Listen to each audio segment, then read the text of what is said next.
Hello दोस्तों, रेसलहोम channel की WWE list series के एक और एपिसोड में आप सबका स्वागत है। आज बात करेंगे WWE के उन सुपरस्टार्स के बारे में जिन्होंने अपनी नकली रिटायरमेंट सेरेमनी अरेंज की। WWE लिस्ट सीरीज का यह एपिसोड और भी ज़्यादा इंटरेस्टिंग है क्योंकि इसमें एक ऐसा सुपरस्टार भी है जिसने एक बार नहीं दो बार अपनी फेक रिटायरमेंट सेरेमनी अनाउंस की और उसको अरेंज किया और WWE यूनिवर्स को मूर्ख बनाया। तो चलें, आइए चलते हैं एक इंटरेस्टिंग सफर पर और खोलते हैं WWE लिस्ट सीरीज का पिटारा। तो करते हैं लिस्ट सीरीज की शुरुआत हमेशा की तरह नंबर 5 से। नंबर 5 पर जो सुपरस्टार है जिसने अपनी WWE में फेक रिटायरमेंट सेरेमनी अरेंज की, दरअसल बात जून 2013 की है। एक भारी भरकम शरीर वाला व्यक्ति रिंग में आता है और अपनी रिटायरमेंट अनाउंस करता है। सारी अरीना इमोशनल हो चुकी थी और अपने इमोशनल स्पीच में वो अपनी बेटी को भी मेंशन करता है। फिर रिंग में WWE चैंपियन जॉन सीना आते हैं और वो आते ही उनको एक वर्ल्ड स्ट्रॉन्गेस्ट स्लैम दे देता है। पहचान तो गए ही होंगे आप, जी हाँ, मैं बात कर रहा हूँ world strongest man Mark Henry की।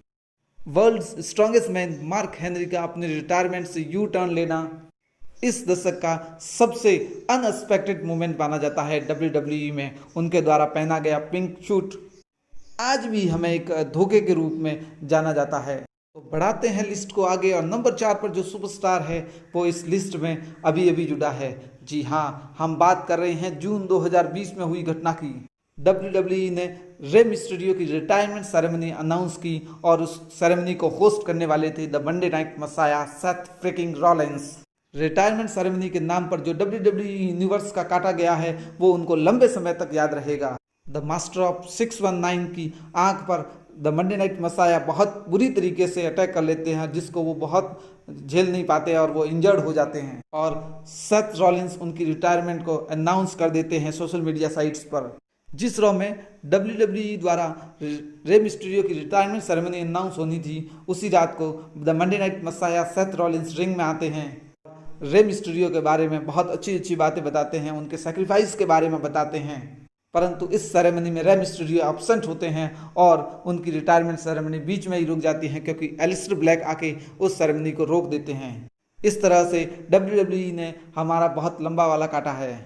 अब बढ़ाते हैं लिस्ट को आगे और देखते हैं नंबर 3 पर कौन सा सुपरस्टार है। इस नंबर पर जो खड़ा हुआ सुपरस्टार है वो है द एनिमल बटिस्टा। जी हाँ, बटिस्टा भी अपनी फेक रिटायरमेंट सेरेमनी अनाउंस कर चुके हैं और वो रिटायरमेंट भी ले चुके थे, परंतु वो रिटायरमेंट नकली था। बात 2009 की है जब रैंडी ऑर्टन और डेव बटिस्टा की फ्यूड चल रही थी। डेव बटिस्टा WWE चैंपियनशिप जीतने में असमर्थ होते हैं और साथ ही WWE चैंपियन की एक स्टेबल द लेजेसी उन पर अटैक कर देती है और उनका हाथ पूरी तरीके से घायल हो जाता है। थोड़े समय बाद डेव बटिस्टा वापस रिंग में आते हैं और अपनी फेक रिटायरमेंट सेरेमनी अरेंज करते हैं। उस समय की जो पिक्चर, वेविंग हैंड्स वाली जो पिक्चर है वो आज भी हमारे दिमाग में घर कर गई है। उस समय डेव बटिस्टा ट्रिपल एच को जो बात कहते हैं वो आज भी हमारे दिल और जहन में बिल्कुल जिंदा है।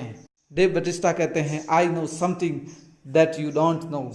ये सेंटेंस कह के वो अपनी फेक रिटायरमेंट सेरेमनी को अनाउंस करते हैं और फिर वो वापस WWE में आ जाते हैं। अब नंबर 2 पर जो सुपरस्टार है वो है द गेम ट्रिपल एच। जी हाँ, ट्रिपल एच इस लिस्ट की सीरीज में दूसरे नंबर पर है। आपको ट्रिपल एच का स्नैक बाइट वाला मोमेंट तो आपको याद ही होगा ना। दरअसल बात उस समय की है जब ट्रिपल एच की फ्यूड स्टीव ऑस्टन से चल रही थी। Stone Cold Steve Austin triple H को मारकर एक कमरे में डाल देते हैं जहां पर एक रेटल स्नेक ट्रिपल एच पर अटैक कर लेता है। ट्रिपल एच रिंग में आते हैं और बताते हैं कि उनका पूरा करियर बर्बाद हो गया है। वास्तव में ये इंसिडेंट भी एक फेक निकला और WWE द्वारा अरेंज की गई ये रिटायरमेंट सेरेमनी भी फेक निकली। और अब नंबर 1 की बारी। नंबर 1 पर जो सुपरस्टार है वो इन सबसे ऊपर है क्योंकि इन सभी ने अब तक जो मैंने बताए हैं उन सभी ने अपने जीवन में एक बार ही ऐसा किया है, अपनी फेक रिटायरमेंट सेरेमनी अरेंज की है। परंतु एक ऐसा भी लिविंग लेजेंड है जिसने अपने करियर में दो बार फेक रिटायरमेंट सेरेमनी अरेंज की। वो सुपरस्टार और कोई नहीं, the master of feel persona, the viper Randy Orton. तो बात करते हैं रैंडी ऑर्टन की पहली रिटायरमेंट फेक सेरेमनी के बारे में। बात 2005 की है, जब रैंडी ऑर्टन की फ्यूड द डेडमैन अंडरटेकर से चल रही थी। नो मर्सी पेपर व्यू में रैंडी ऑर्टन ने द डेडमैन अंडरटेकर को हरा दिया था और इस तरीके से रेसलमेनिया 21 के लिए एक मैच सेट हो चुका था जिसमें अंडरटेकर ने रैंडी ऑर्टन को बुरी तरीके से हराया था। परंतु जब WWE ने 2005 में ही Randy Orton versus Deadman Undertaker के बीच में एक steel cage Hell in a Cell match announce किया, हेल इन अ सेल में अंडरटेकर से लड़ने की बात से रैंडी ऑर्टन बहुत ज़्यादा घबरा गए और एक दिन उन्होंने अपनी रिटायरमेंट सेरेमनी अनाउंस की और अपना रिटायरमेंट अनाउंस कर दिया, परंतु वह फेक निकला। अब बात करते हैं दूसरे रिटायरमेंट सेरेमनी की, जब उन्होंने अपनी रिटायरमेंट अनाउंस की और वो अभी हाल ही के दिनों से आया है। बात दिसंबर 2019 की है, जब WWE के एक हाउस शो इवेंट में WWE द्वारा यह बताया गया कि रैंडी ऑर्टन इंजर्ड हो गए हैं, तो अब WWE रिंग में और नहीं लड़ सकते हैं। अगली ही रॉ को रैंडी ऑर्टन रिंग में आते हैं और अपनी रिटायरमेंट अनाउंस करते हैं। उनके द्वारा दी गई रिटायरमेंट स्पीच इतनी इमोशनल थी कि सारे फैंस उसमें बह गए, परंतु एजे स्टाइल जैसे ही आते हैं और उनको टॉन्ट करते हैं तो वो अपनी दोनों ही साखियों को फेंक देते हैं और एक RKO लगा देते हैं एजे स्टाइल को। इस प्रकार से रैंडी ऑर्टन ने अपने करियर में दो बार फेक रिटायरमेंट सेरेमनी अरेंज की। इस प्रकार ये WWE लिस्ट सीरीज का एपिसोड था। आपको ये एपिसोड कैसा लगा हमें कमेंट करके जरूर बताएं और अगला एपिसोड आप किस सीरीज पर देखना चाहते हैं कमेंट करके जरूर बताएं।